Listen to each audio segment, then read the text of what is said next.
Magandang hapon, narito na ang pinakahuli sa lagay na ating panahon ngayong araw ng Martes, August 5, 2025.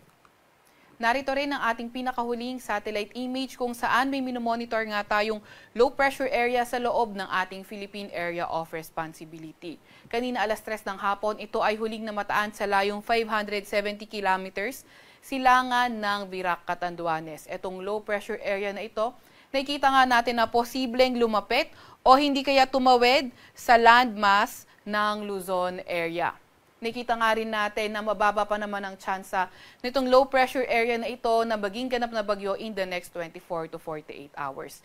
Gayunpaman, kailangan pa rin mag-ingat kasi maging bagyo man o hindi itong low pressure area na ito, sa mga susunod na araw ay posible pa rin ito magdala ng mga paulan sa iba't ibang bahagi ng ating bansa, kaya patuloy pa rin maki-update sa mga ilalabas na advisory ng Pag-asa. Samantalang southwest monsoon naman o habagat sa extreme northern Luzon pa rin nakakaapekto. Para naman sa lagay ng panahon, sa Quezon, sa Bicol Region, Northern Samar at Eastern Samar, asahan nga natin na yung trough extension nitong low pressure area na ito as early as tonight ay posible magdala ng maulap na papawirin at mga kalat-kalat pag-ulan, pagkidlat at pagkulog sa mga nabanggit na lugar. Para naman sa lagay ng panahon, sa Metro Manila at nalalabing bahagi na ating bansa, inaasahan naman natin yung partly cloudy to cloudy skies condition pa rin at may mga tsansa ng mga localized thunderstorms. Yung mga kasamahan natin sa Regional Services Division, patuloy na maglalabas ng mga thunderstorm advisory, rainfall advisory o hindi kaya heavy rainfall warning kung kinakailangan. Para naman sa lagay na ating panahon bukas, nakikita natin sa Quezon at Bicol Region, posible nga yung trough o hindi kaya yung low pressure area mismo ang magdala ng mga paulan sa mga nabanggit na lugar.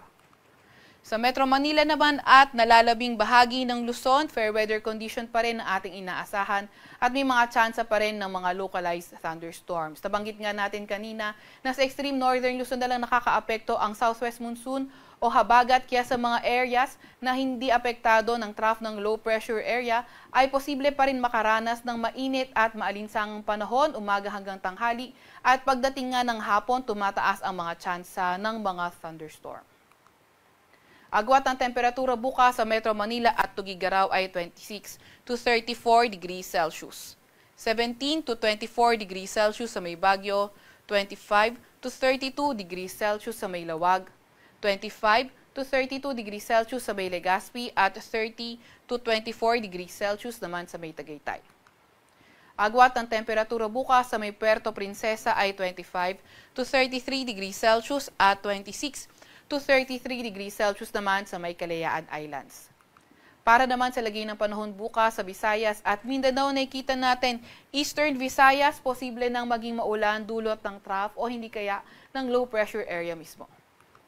Sa nalalabing bahagi ng Visayas at sa Mindanao area, asahan pa nga rin natin ang bahagyang maulap hanggang sa maulap na papawirin na may mga tsansa pa rin ng mga localized thunderstorms. Agwat ang temperatura bukas sa Cebu ay 27 to 33 degrees Celsius. 26 to 33 degrees Celsius sa Iloilo, 27 to 31 degrees Celsius sa may Tacloban, sa Davao at Zamboanga ay 25 to 33 degrees Celsius at 24 to 33 degrees Celsius naman sa may Cagayan de Oro. Para naman sa lagay ng ating karagatan, wala pa rin tayong nakataas na gale warning sa kahit na anong dagat baybayin ng ating bansa. Para sa 3-day weather outlook ng mga pangunahing syudad natin, nakita natin sa Legazpi hanggang Biyernes, posibleng maging maulan pa rin dulot nga ng low pressure area na ating minomonitor o yung kanyang trough o hindi kaya yung extension.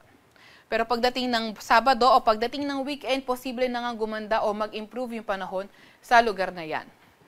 Para naman sa Metro Manila at sa may Baguio City, Thursday to Saturday, asahan nga natin partly cloudy to cloudy skies pa rin at may mga tsansa ng mga localized thunderstorms. Agwat at temperatura sa Metro Manila, Thursday to Saturday, ay 25 to 33 degrees Celsius. 17 to 23 degrees Celsius sa may Baguio, 25 to 32 degrees Celsius sa may Legazpi. Para naman sa mga pangunahing syudad sa Kabisayaan, sa may Tacloban, Thursday until Friday pa nga rin inaasahan natin na magiging maulan pa rin. Kaya Patuloy tayong mag-antabay sa mga advisory na ilalabas ng ating mga Regional Services Division kaugnay sa lagay ng panahon sa lugar nila.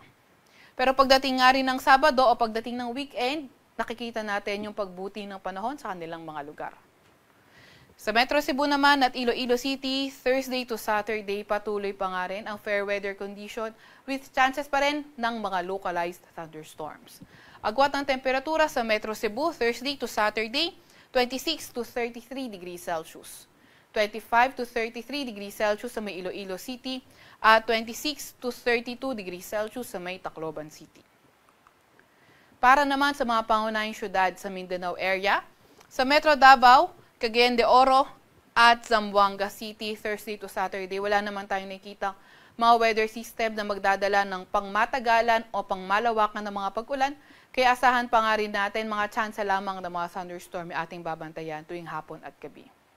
Agwat ng temperatura sa Metro Davao ay 24 to 33 degrees Celsius or Thursday to Saturday.